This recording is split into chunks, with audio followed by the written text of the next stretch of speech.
بسم الله الرحمن الرحيم، والصلاة والسلام على أشرف المرسلين سيدنا محمد، طب القلوب ودوائها وعافية الأبدان وشفائها ونور الأبصار وضيائها، صلى الله عليه وعلى آله وصحبه وسلم. ثم أما بعد، نبدأ حلقة جديدة من حلقات وجهة نظر. أهلا بحضراتكم. بداية، اللي ما عملش لايك للفيديو يعمل لايك، واللي ما اشتركش في القناة يشترك في القناة ويفعل زر الجرس فضلا من حضراتكم. يعني اتفضل علينا ودعما للقناة، اشترك في القناة لو مش مشترك وفعل زر الجرس من علامة كل.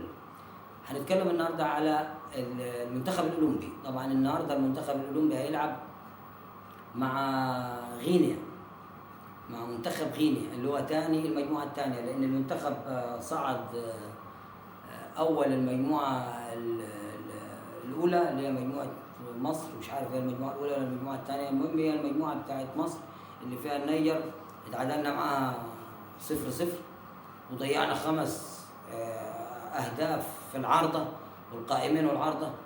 فبعد التعادل فزنا على منتخب مالي 1-0، وبعد كده فزنا على منتخب مين؟ النيجر ومالي. ومين الفرقة الثالثة اللي كانت معانا؟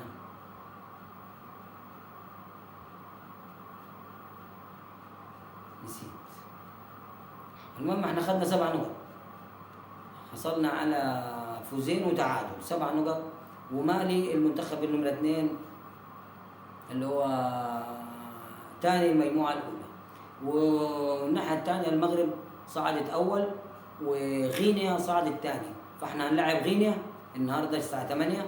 وللأسف يعني أنا مش عارف الاتحاد المصري لكرة القدم والحاج عامر حسين اللي بيعمل الجدول، مش عارف ان في مباراة لمنتخب مصر الأولمبي الساعة 8 رايح حاطط مباراة الزمالك والمقاولين في كأس مصر الساعة 8:30 في نفس اليوم وفي نفس الساعة.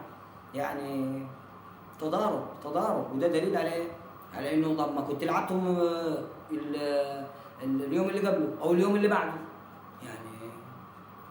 يعني انت النهارده الثلاث كنت لعبت الزمالك والمقاولين الاثنين، كنت غيرت او خليهم الاربع، يبقى يوم الثلاث ده بتاع المنتخب. فالمهم النهارده المنتخب هيلاعب غينيا الساعه 8 مساء بتوقيت القاهره، وان شاء الله نتمنى فوز منتخب مصر الاولمبي للصعود للمباراه النهائيه. وعلى ما اعتقد يعني ان شاء الله مصر والمغرب في النهائي، يعني هنصعد اول وثاني وهنوصل، لان المركز الاول والمركز الثاني والمركز الثالث الثلاثه الاوائل بيصعدوا لاولمبياد باريس 2024 مباشره الاول والثاني والثالث. طبعا احنا في 2019 اخذنا البطوله لما كانت مقامه على ارضنا في مصر، واللي كان فيها كابتن الفريق رمضان صبحي لو الناس تتذكر. فهو ان شاء الله هنكرر نفس الانجاز وهناخذ البطوله من المغرب. انا عندي امل كبير ان شاء الله ناخذ البطوله من المغرب، لان الفرقه كويسه مش وحشه، اللي بقياده طبعا ابراهيم عادل نجم مصر منتخب مصر ونجم نادي بيراميدز اللي هيموت عليه النادي الاهلي من سنتين ولغايه دلوقتي ما كملش 23 سنه، يعني تحت 23 سنه ساعتها كان عنده 20 سنه ولا 21 سنه. وطبعا حارس المرمى حمزه علاء نجم في المباراه الاخيره، لا مطلع كورتين، حارس مرمى كبير يعني ما شاء الله. حراس مرمى النادي الاهلي اذا كان محمد الشناوي او علي لطفي او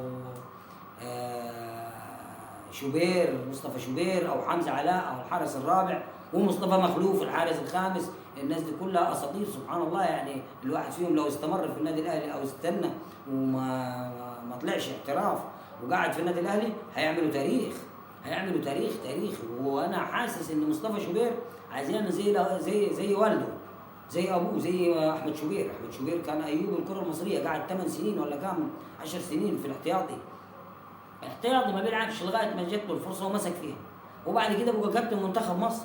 يعني سبحان الله، اللي بيصبر بينول. فلا منتخب كويس. وفي مصطفى سعد ميسي وفي احمد نبيل كوكا برضه من النادي الاهلي، وفي اسمه محمد مغربي. والله مغربي ده والله خساره النادي الاهلي لما يطلعوا اعاره ولا يبيعوا. يعني بقى انا مش عارف يعني.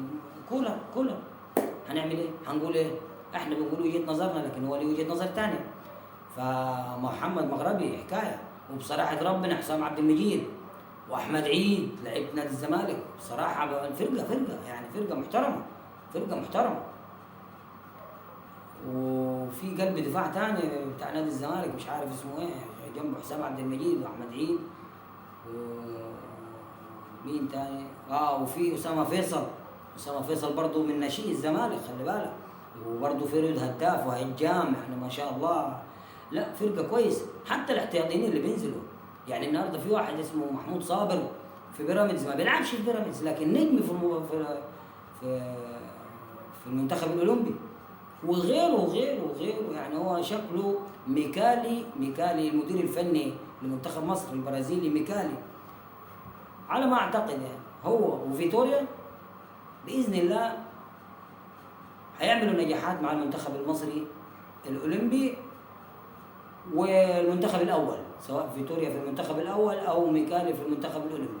فانا وجهه نظري ان المنتخب الاولمبي ماشي على خطى ثابته، وان شاء الله هنتفرج النهارده على مباراه المنتخب الاولمبي مع منتخب غينيا، وباذن الله نفوز ونصعد للمباراه النهائيه دون النظر الى المركزين الثالث والرابع، عشان لو غلبنا هنلعب على الثالث والرابع. لا يعني مش دي مكانه مصر، مش دي مكانه منتخب مصر، سواء كان اولمبي او شباب او ناشئين. وللاسف الاتحاد المصري لكره القدم لا يستحق انه في منتخبين زي دول يكونوا موجودين، مع انه ما كانوش كويسين. يعني السنه اللي فاتت ولا اللي قبليها كان كلها انتقادات ايام كيروش وايام. العيب مش في المدربين، العيب في الاتحاد نفسه. الاتحاد نفسه اتحاد فاشل، منهم فيهم هم اللي بيقولوا وهم اللي بيطلعوا اسراره.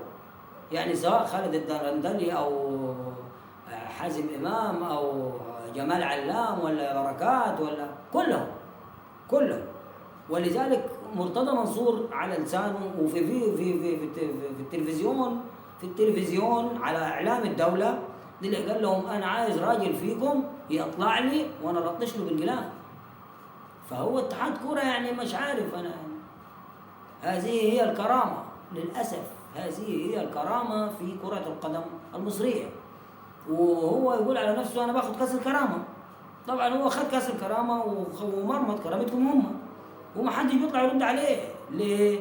لانه هو اصغر مؤلف قانون في مصر.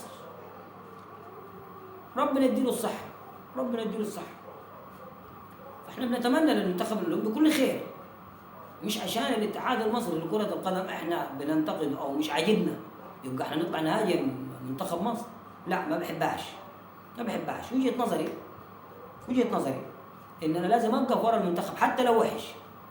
يعني ايام كيروش انا كنت كاره طريقه لعب كيروش ده خالص ومش مقتنع بيها، لكن كنت بشجعه. حتى في كاس الامم الافريقيه كنت بشجع مباراه لما فزنا على المغرب، المباراه الوحيده اللي لعبناها كويس.